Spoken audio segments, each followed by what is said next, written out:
A four-star admiral stands on the deck of a carrier worth $28 billion. 94 aircraft behind him. 4,800 sailors who would follow any order he gave. He had a secret. For 2 years, he had been working for Iran. He knew every flight path, every radar gap. Every second the planes would be exposed in the sky. And 96 hours before American pilots took off, somebody finally noticed. This man wasn't some low-level officer with a grudge. He was a four-star admiral, the highest rank you can hold in the Navy short of running the entire fleet. Men saluted him without thinking twice. Ships moved because he said move. For 30 years, he had built a career that nobody questioned. Nobody had a reason to. That's exactly why it worked. His strike group wasn't just any group of ships. It was the one assigned to clear the skies for a major operation. Before any bombs dropped, before any jets crossed into hostile airspace, his ships and his planes had one job: blind the enemy radar, hold the corridor open, keep the skies safe long enough for the real strike to happen. If that job failed, nothing else mattered. No corridor, no strike. No strike, no operation. He knew the exact routes the planes would fly. He knew the timing, down to the minute. He knew which radio frequencies would jam the enemy's radar and which ones wouldn't. He knew the altitudes. He knew the gaps. Everything that kept those pilots alive lived inside his head. And for 7 months, piece by piece, he had been giving it away. Not all at once. Not in one dramatic leak. Slowly, carefully, the way someone empties a bank account a little at a time, hoping nobody adds it up. Somebody added it up. 96 hours before the operation was set to launch, an alarm went off. Not a missile alert. Not a radar warning. An expense report. A routine review of travel costs, the kind nobody reads twice, had picked up something strange. And that strange little detail was about to blow open one of the most dangerous betrayals the Navy had ever seen. The clock was already running. Nobody knew it yet. This is not how spy stories usually start. No secret meeting. No hidden camera. No whistleblower walking into an office with a folder. It started with paperwork. Every few months, a small team checks travel expenses for military officers. Not because anyone is suspected of anything. Just routine. Boring. The kind of job most people would hate. One of those reviews looked at this admiral's personal travel.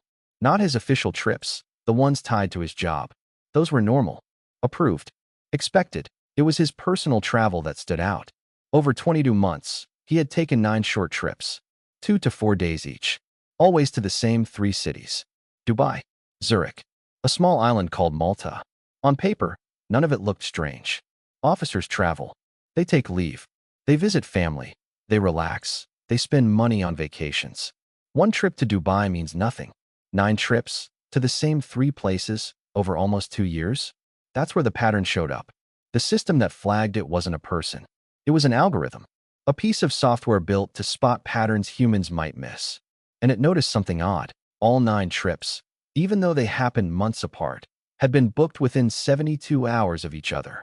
Different departure dates. Same booking window. That's not how normal travel works. That's how someone books trips when they're following a schedule set by someone else. The algorithm didn't know any of that. It just knew the numbers didn't add up. So it flagged the file and moved on. Most flags like this go nowhere. They sit in a queue, waiting for someone to glance at them and move on to the next one. This one sat for 11 days. Then an analyst, someone who actually understood travel patterns and how intelligence services use them, pulled the file during a slow afternoon, just clearing a backlog. Nothing urgent. She looked at it for 20 minutes. 20 minutes that would change everything. She checked the 3 cities against a private list. A list of places known for being used by foreign intelligence services to move money and meet contacts quietly. Dubai showed up. So did Malta. So did Zurich. That still wasn't proof of anything. Plenty of innocent people travel to Dubai. The list doesn't name suspects. It names locations. But it was enough to raise the flag from low priority to medium. That one small change moved the file to a different desk. A counterintelligence reviewer picked it up next. And she did something the first review never did. She ran the admiral's name through a financial database. The kind that tracks unusual money movements across the world. His main accounts looked fine. Nothing unusual there. But there was another account. A private one, tied to a family trust, hidden behind a structure designed to keep his name out of it. That account had received 6 wire transfers over 20 months. The money hadn't come straight from Iran. It moved first through a company in Dubai, then to a holding company in Cyprus, then to a business in Malta, then, finally, into the private account in Zurich. For countries, for steps, each one designed to make the trail harder to follow. It almost worked. The reviewer kept pulling the thread. She checked the Dubai company against a separate list, one built years earlier to track businesses linked to Iranian financial networks. The company was on it. That was the moment everything clicked into place.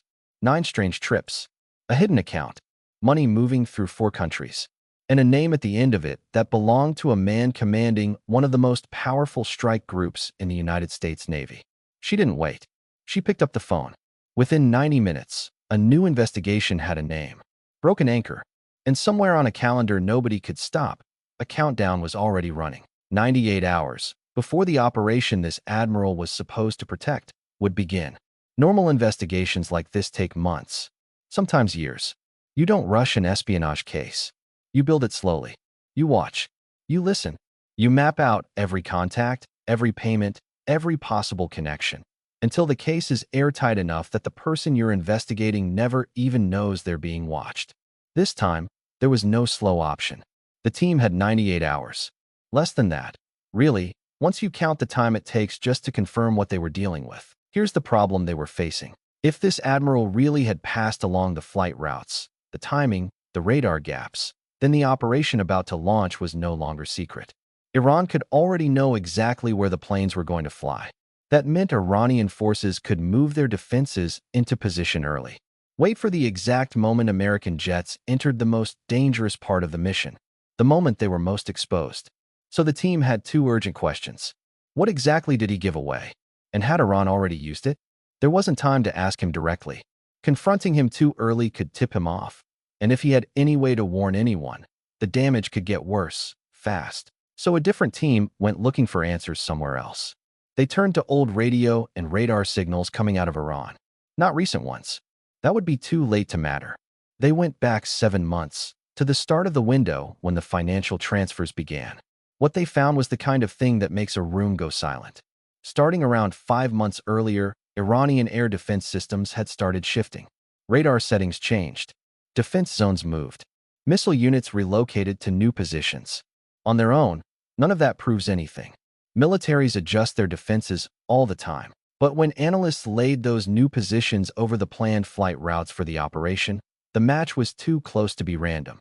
The radar systems and missile units had moved almost exactly to the spots needed to catch American jets at their most vulnerable moment. Nobody could say for certain that Iran had this admiral's information and used it on purpose. That kind of certainty doesn't come easy in intelligence work. But the pattern fit. And patterns like that don't happen by accident. Iran's defenses had been moving for 5 months. The admiral had been getting paid for 20. That gap mattered. It meant the leak likely started long before anyone noticed, and the damage may have already been done before the investigation even had a name.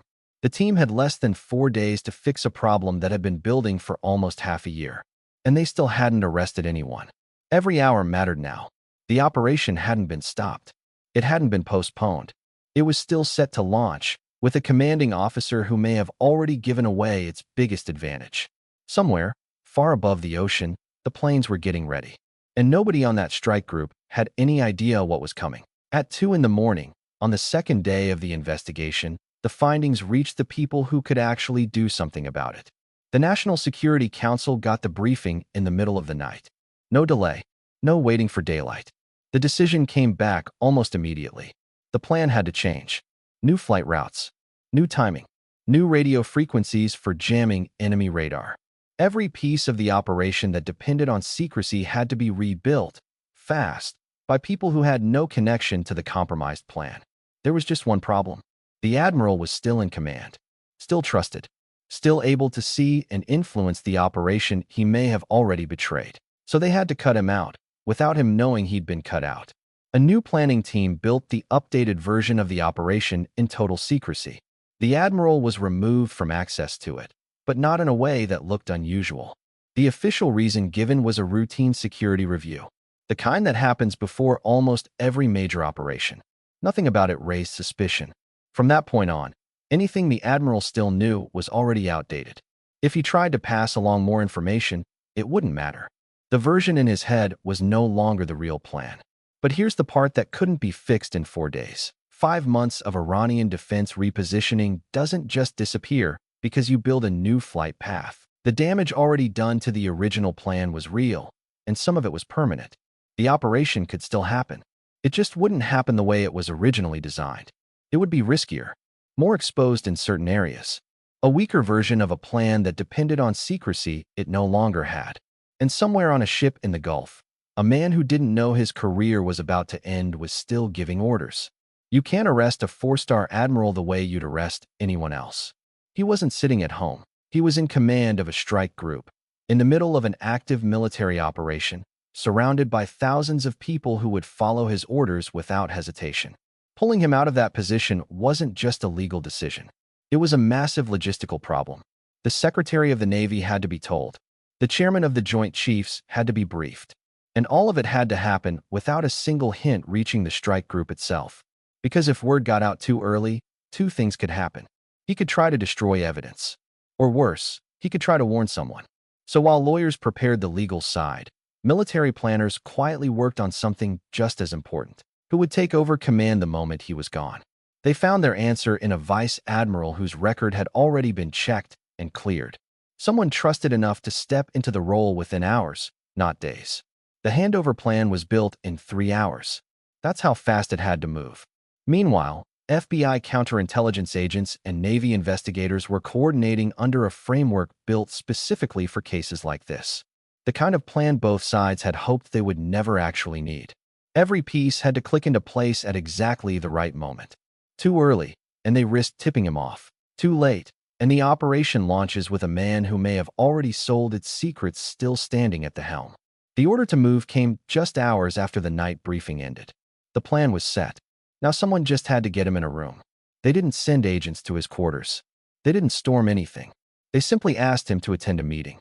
The official reason was simple enough to believe without question. A last-minute change to the operations plans required an urgent briefing. For a man used to being the most important person in every room, an urgent meeting request wasn't unusual. It was Tuesday. He flew to a shore facility in Bahrain, landed just after 11 in the morning. His own aide met him at the entrance. The aide didn't know anything either. He'd only been told there was a planning conference. He led the Admiral inside, up to the 2nd floor, into a conference room. There was no conference. Inside were 2 FBI counterintelligence agents, a Navy investigator, and a sealed federal warrant. For 3 full seconds, nobody said anything. The Admiral just looked around the room. Then he asked the only question that mattered to him in that moment. Who authorized this? The answer came back calm and direct. A federal court, Eastern District of Virginia. He looked at the warrant. He looked at the agents. He looked at the investigator standing by the door. He didn't argue. He didn't deny anything. He sat down, not in the chair set up for someone being questioned. He sat at the head of the table, the seat for the person in charge. 30 years of being the most senior person in every room he ever walked into. And in that moment, his body still didn't know how to do anything else. He was read his rights, told the charges against him. He asked for a lawyer, and after that, he said nothing else. Outside the room, his aide was waiting, still believing this was just a meeting running long. Then came the truth. The Admiral had just been placed under federal arrest. Command of the entire strike group had already been transferred. The aide's phone was taken. The building was sealed.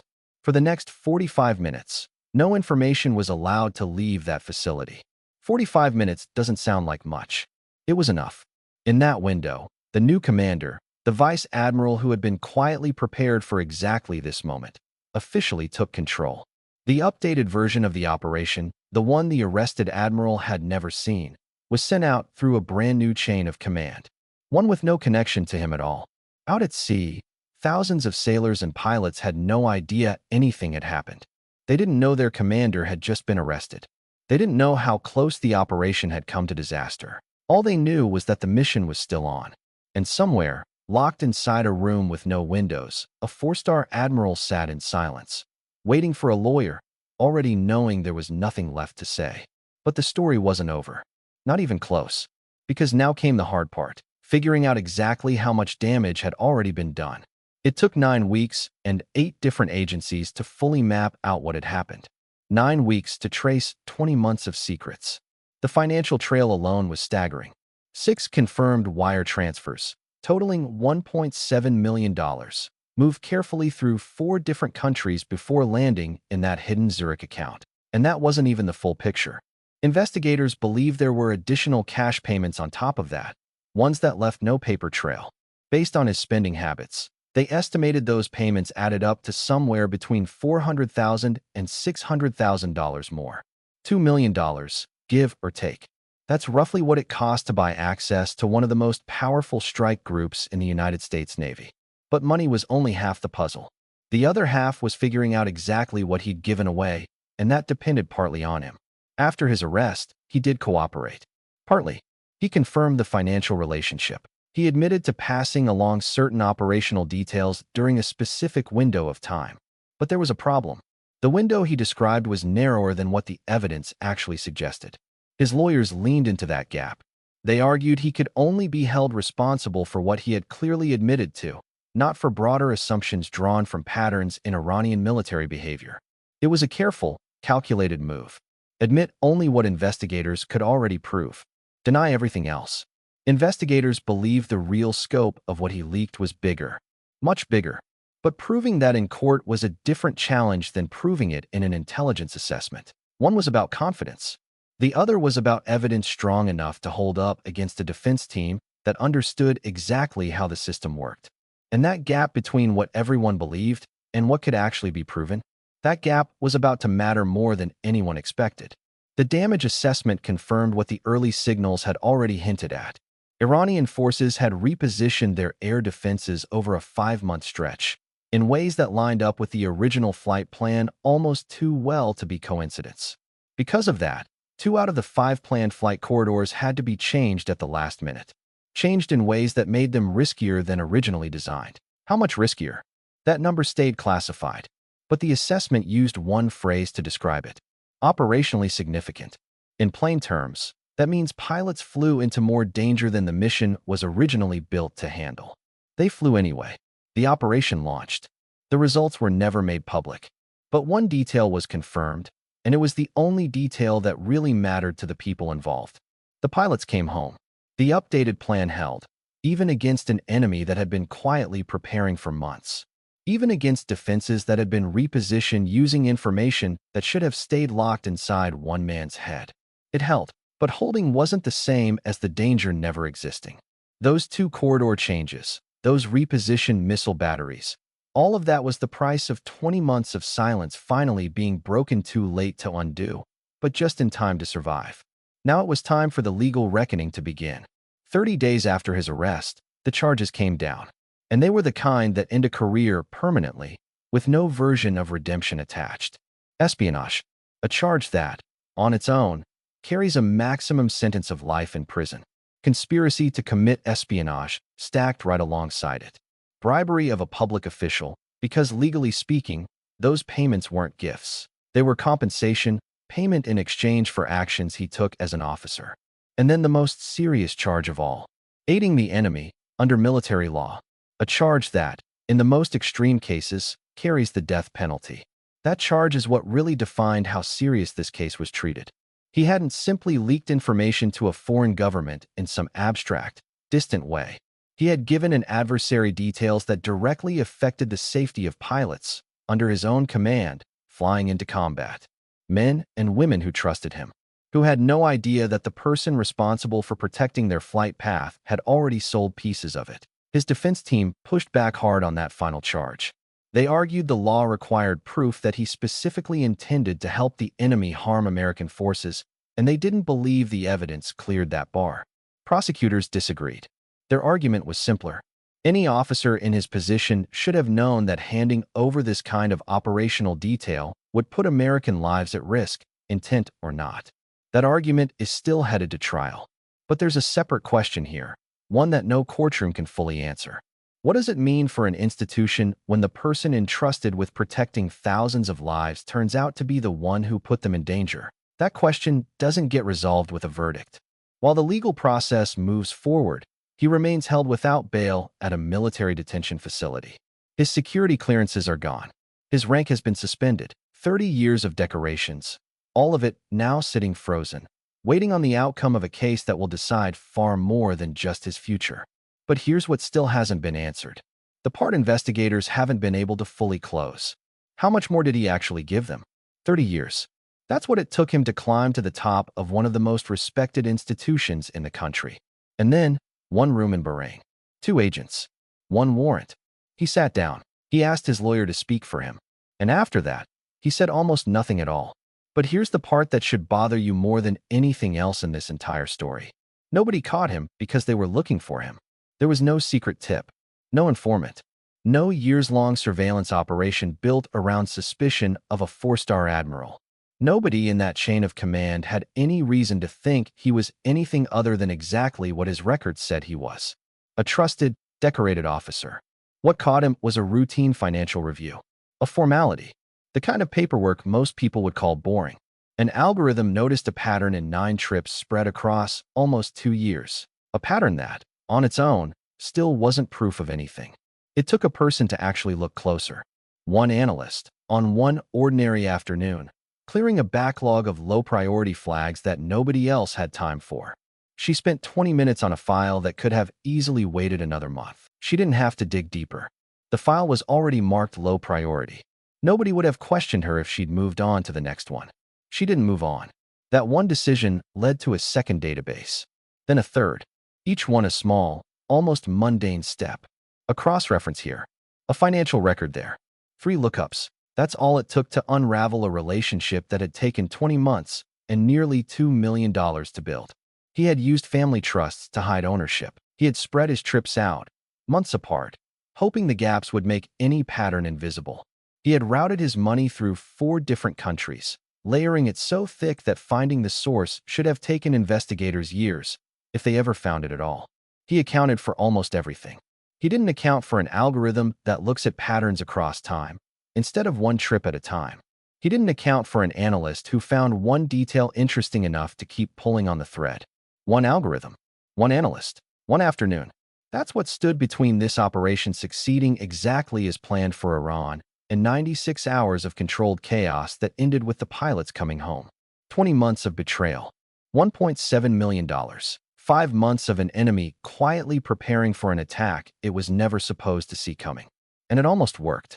It almost worked, right up until a backlog review on an ordinary afternoon decided that 9 oddly timed trips were worth a second look.